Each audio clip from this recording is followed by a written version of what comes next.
I'm going to teach you how to animate any product in Blender. If you watch this video and you do as I tell you to do, you can make a whole bunch of money by just doing this for your clients. In this video, we're gonna animate this speaker right here. If you want to learn how I made this thing, I have a full tutorial where I showed you the modeling and the texturing process for this exact model. And if you want to learn more about modeling in Blender in general, then check out my Blender ebook, the link is below.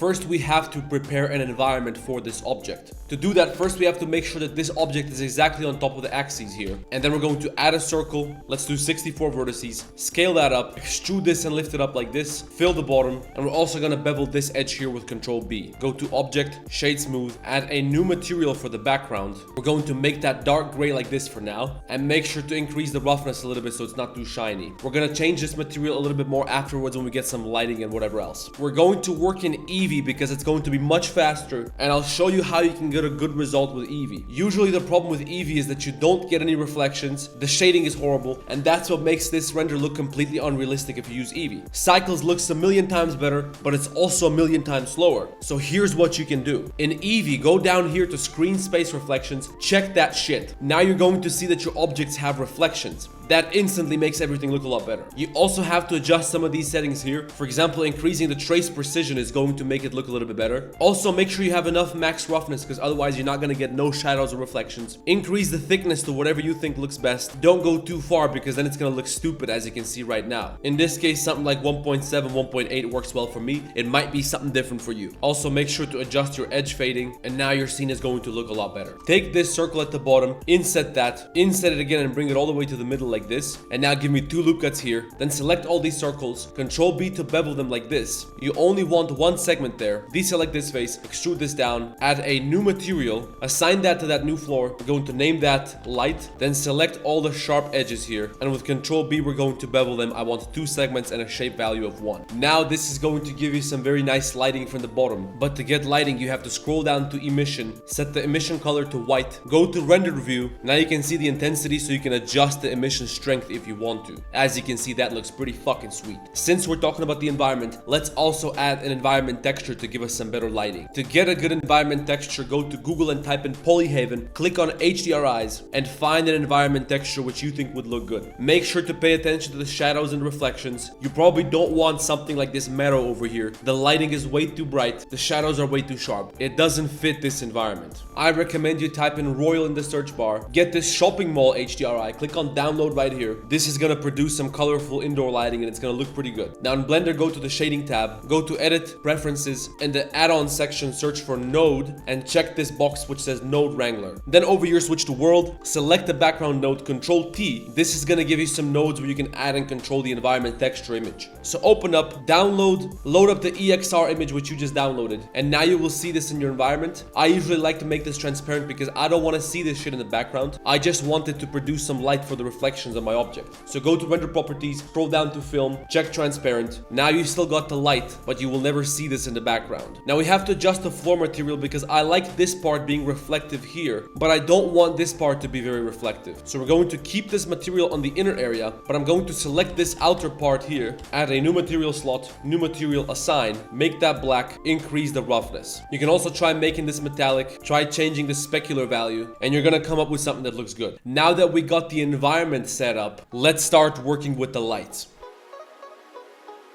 We already have plenty of light in this scene, but the most important thing about working with lights in Blender are the reflections that you're going to get on your object and in your scene. So here's a trick that you can use with lights in Blender that's gonna make anything look good. Shift A, light, area light, lift that above the scene like this. And before we do anything else, let's switch to shading. In the world shader settings, let's reduce the strength of our HDRI so that we can see the effect of this light a little bit better. This is also a little bit too bright, so we're gonna reduce that a little bit. First of all, we gotta increase the power of this light right here. And if you want to, you can make it slightly colored, but don't make it too strong because then it's gonna look stupid. I'm gonna give it a power about 65 and we can change that later. Let's bring this light up here so it's easier to work with. Shift D to duplicate, right click, then hold Control and move it along the Y axis, bring it over here, duplicate it again, do the same thing again, same thing on the other side, and you're going to need a long row of these lights. If you want to adjust their size, go up here to pivot point, set the individual origins, and you can scale them up or scale them down individually. You're also going to select them all except one, then finally select that last one with shift right click, Control L, link object data. Now any change that you make on this last light is instantly going to be applied to all these other lights. As you can see, this is going to allow you to make some pretty cool effects. Then we're going to place the 3D cursor in the middle of all these lights with Shift S cursor selected. Then Shift A, empty, add a new cube. Scale it up on the Y-axis so that it captures all these lights. Then select all the lights, select a box, Control P, parent object. And now when you move this box, it's going to pull all the lights with it. This is going to make it a lot easier to animate this. You're going to select this entire rig, Shift D, right click, and move it over here on the X-axis. You might even want to have 3 of these, but let's not get cocky yet, so let's just put these on the side for now. We're going to use these lights to make all kinds of cool effects on our scene, and we're going to do that with some animation. So in the next section, let's talk about the animation.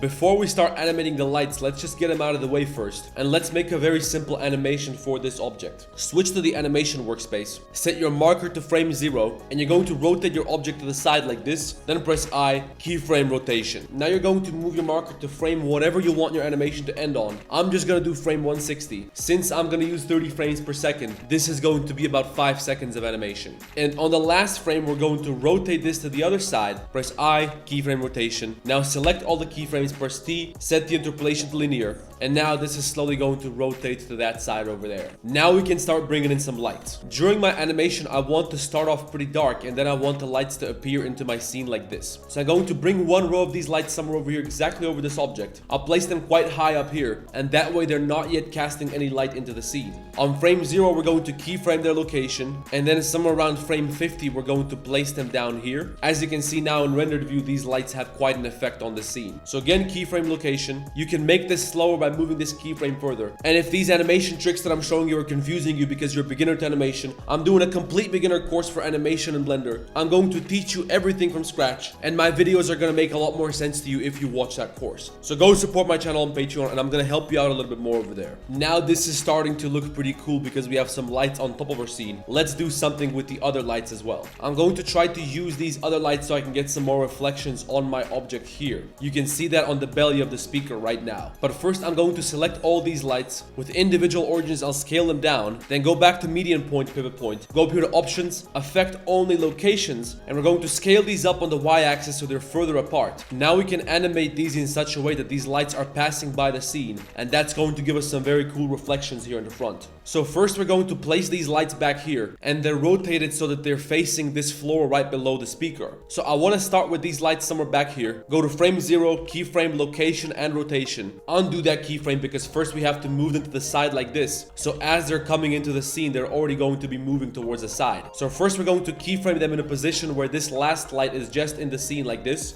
I, keyframe location rotation, then move the marker further down the line. Bring this a little bit closer on the x-axis and move the lights so that they're all the way on the other side like this. Now keyframe location rotation again. Set the interpolation to linear with T and check how cool these reflections look now. I also want these lights to be a little bit stronger, and I think this looks pretty good now. Remember that the more lights you have, the better, because your reflections are going to look more detailed. So these last lights, I'm going to start them in the background over here, and I'm going to bring them forward to the scene like this. So at first, we're just going to place them somewhere over here, keyframe that location on frame 0, then bring them over here into the scene like this. I, keyframe location. I want to make this very slow, and I'm going to pull this keyframe backwards so when the animation starts, these are already going to be in motion. This only works because I'm using Bezier interpolation for this particular object. It might also be cool if we give these lights some color, and maybe you want to be extra, so you want to use a bunch of different colors on this light. So I want them to start off blue like this. I'll set the color to a light blue. That's frame 0. Then I'll press this button to keyframe the color.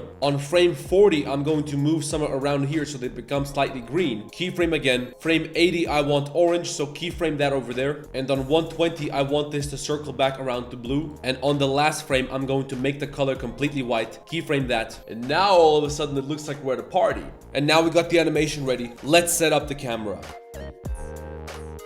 Our camera animation and settings are going to be very simple. Place the 3D cursor on the object, Shift A, empty, I want arrows, scale this way up, then place the view somewhere around here, and with Control Alt 0 we're going to align the camera with our view. Select the camera, then select these axes which we just added, Control P, parent object, and we're going to use these axes to animate the camera. If you want to adjust the camera position, place the 3D cursor on these axes, set the pivot point to 3D cursor, select the camera, you can press R to rotate, and then double X to rotate template around the local x-axis. This is going to make it very easy to shift this up or down. You can also press G and double Z to move it forwards or backwards, but mainly we're going to animate the rotation of this empty. I just realized that we don't gotta animate the camera because we already got some spinning in the scene, but I'm gonna leave this shit in the video anyway, and maybe you get some bright ideas with this technique that I just showed you. We can still add a little bit of focal length variety. On frame 1, we can set the focal length at something like 71, keyframe that, and on frame 160, we're going to reduce that a little bit, keyframe again, and now this is slowly going to be zooming out as the animation progresses. If you want to be cool, you can also play around with depth of field. This is where you can make your scene look a little bit blurry and you can play with the focus of the camera. This usually makes everything look a little bit more realistic.